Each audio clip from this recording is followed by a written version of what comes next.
بسم اللہ الرحمن الرحیم۔ السلام علیکم ورحمۃ اللہ وبرکاتہ۔ ایک بادشاہ فوت ہو گیا۔ اس کی وفات کے بعد اس کا بڑا بیٹا فوراً تخت پر قابض ہو گیا۔ بادشاہ کا دوسرا بیٹا بڑے بھائی سے خوفزدہ تھا۔ اس نے ملک چھوڑنے کا فیصلہ کر لیا۔ بادشاہ کا بیٹا اپنے 3 دوستوں کے ساتھ بیرون ملک روانہ ہو گیا۔ ان دوستوں میں سے ایک تاجر کا بیٹا، دوسرا کسان کا بیٹا، تیسرا ایک بہت خوبصورت نوجوان تھا۔ راستے میں بہتر مستقبل کے بارے میں سب دوست اپنی اپنی رائے پیش کرنے لگے۔ سب سے پہلے کسان کا بیٹا کہنے لگا، محنت سے انسان سب کچھ بنتا ہے، باقی سب باتیں بیکار ہیں۔ تاجر کے بیٹے نے ان الفاظ میں اپنی رائے کا اظہار کیا، عقل اور حسن تدبیر سب سے بڑا ہتھیار ہے، یہ نہ ہو تو انسان ناکام ہے۔ اب نوجوان کی باری تھی۔ نوجوان گویا ہوا، حسن و جمال سب سے بڑی نعمت ہے۔ بادشاہ کا بیٹا اللہ کی ذات پر بھروسہ کرنے والا، نہایت تدبر تفکر والا انسان تھا۔ سب کی باتیں غور سے سننے کے بعد کہنے لگا، سب اپنی جگہ درست ہے، مگر سب سے بڑی چیز اللہ کی رضا اور قدر ہے۔ اس کی ذات کا فیصلہ ہی ہر چیز پر غالب ہے۔ جب تک ہمارا عقیدہ تقدیر پر مکمل نہ ہو، اس وقت تک راحت سکون حاصل نہیں ہو سکتا۔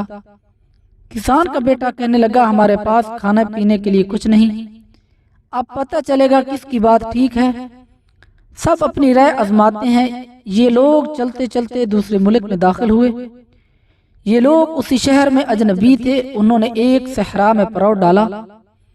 پہلے دن انہوں نے کسان کے بیٹے کو کہا، آج ہم دیکھیں گے محنت کے کیا فائدے ہیں، جاؤ اپنی محنت سے آج کے کھانے کا انتظام کرو۔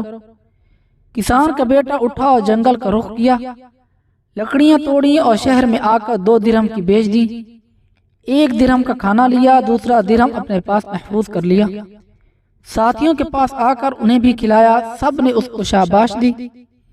اگلے دن تاجر کے بیٹے کا نمبر تھا کہ وہ عقل اور حسن تدبیر کا مظاہرہ کرے۔ وہ اٹھا اور ساحل سمندر پر آیا۔ سمندر میں سامان سے لدی کشتی ساحل کی طرف آ رہی تھی۔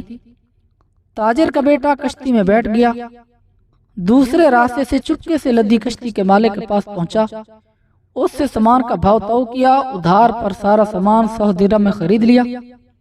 جب کشتی ساحل پر پہنچی تو مقامی تاجر انتظار میں تھے۔ تاجر کا بیٹا ان کے پاس آیا، سارا سامان 1100 درہم کے عوض بیچ دیا اور 100 درہم سامان کے مالک کو دیا اور باقی جیب میں ڈالے۔ دوستوں کے لیے بہترین کھانا لیا، ان کو خوب سیر کرائی، سب نے اس کے حسن تدبیر کی تعریف کی۔ اگلے دن خوبصورت نوجوان کا نمبر تھا، جس کا کہنا تھا، انسان خوبصورتی کے بل بوتے انسان کامیابی حاصل کرتا ہے۔ دوستوں نے کہا، آج ہم دیکھیں گے کہ آپ کا حسن ہم کو کیسے کھانا کھلائے گا۔ وہ اٹھا اور شہر کی طرف روانہ ہو گیا اور ایک گھر کے باہر درخت کے نیچے بیٹھ گیا۔ اوپر سے خاتون نے کھڑکی سے جھانکا، ایک خوبصورت نوجوان پریشان بیٹھا ہے اور سوچ رہا ہے۔ اس نے بلا کر وجہ پوچھی، کھانا کھلایا کہ مسافر ہے؟ پریشانی کی وجہ پوچھی تو اس نے دوستوں کا قصہ سنایا۔ خاتون نے نوجوان کو کچھ رقم تھما دی۔ وہ نوجوان سب کے لیے کھانا لے آیا، سب نے اس کو بھی سراہا۔ اب بادشاہ کے بیٹے کی باری تھی۔ سب سوچنے لگے کہ کسان کے بیٹے نے بھی محنت کی اور تاجر نے بھی کچھ کیا، نوجوان نے بھی کچھ کر ہی لیا، مگر اب بادشاہ کا بیٹا جو کہتا ہے کہ اللہ کا فیصلہ رضا اور تقدیر ہر چیز پر غالب ہے، یہ کیا کر کے دکھائے گا۔ اب شہزادہ اللہ کا نام لیتا ہوا شہر میں داخل ہوا اور راستے کے کنارے جا بیٹھا۔ وہاں سے اسی ملک کے بادشاہ کا جنازہ لے جایا جا رہا تھا۔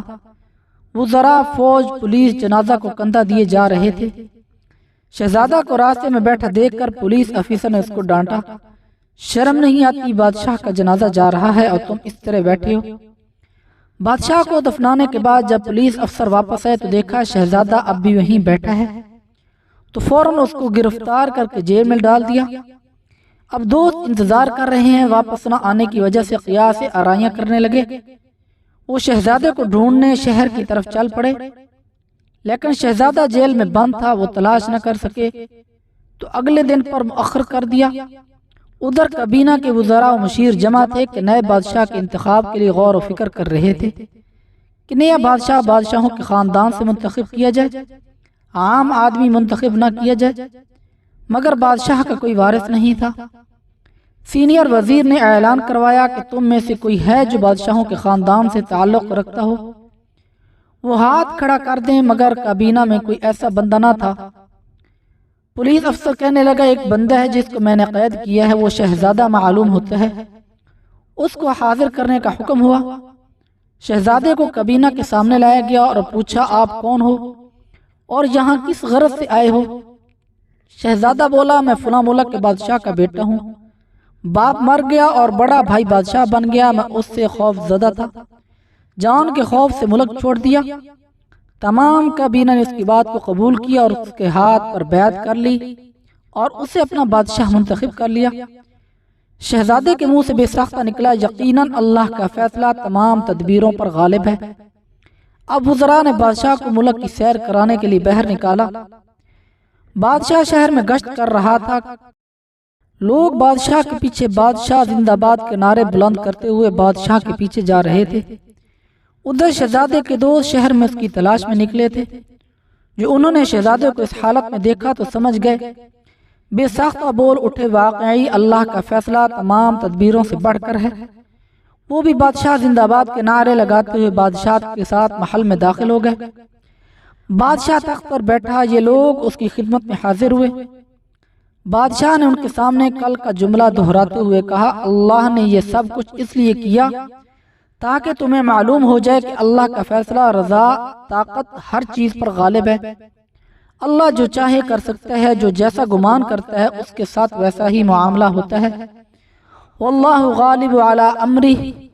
بادشاہ نے تاجر کے بیٹے کو مشیر مقرر کر لیا، کسان کے بیٹے کو وزیر زراعت کے عہدے پر مقرر کیا، اور جو خوبصورت نوجوان تھا اس سے کہا یہ عارضی حسن کسی فائدے کا نہیں، اس کو کچھ مال تحفے میں دے کر رخصت کر دیا۔ جس نے خدا کی ذات پر بھروسہ کیا اللہ نے اس کو ہی ہمیشہ کامیاب کیا ہے۔ آپ نے بھی ہمیشہ بارہا تجربہ مشاہدہ کیا ہو کہ جو مال عقل حسن کمال پر اعتماد کرتا ہے وہ اس کے باوجود ناکام ہو جاتا ہے۔ عربی کا مقولہ ہے تقدیر تدبیر پر ہنستی ہے۔ اپنا کام اخلاص اور نیک نیت اسی کرتے ہوئے اللہ پر بھروسہ کیجیے۔ اللہ تعالیٰ سب کا حامی و ناصر ہو۔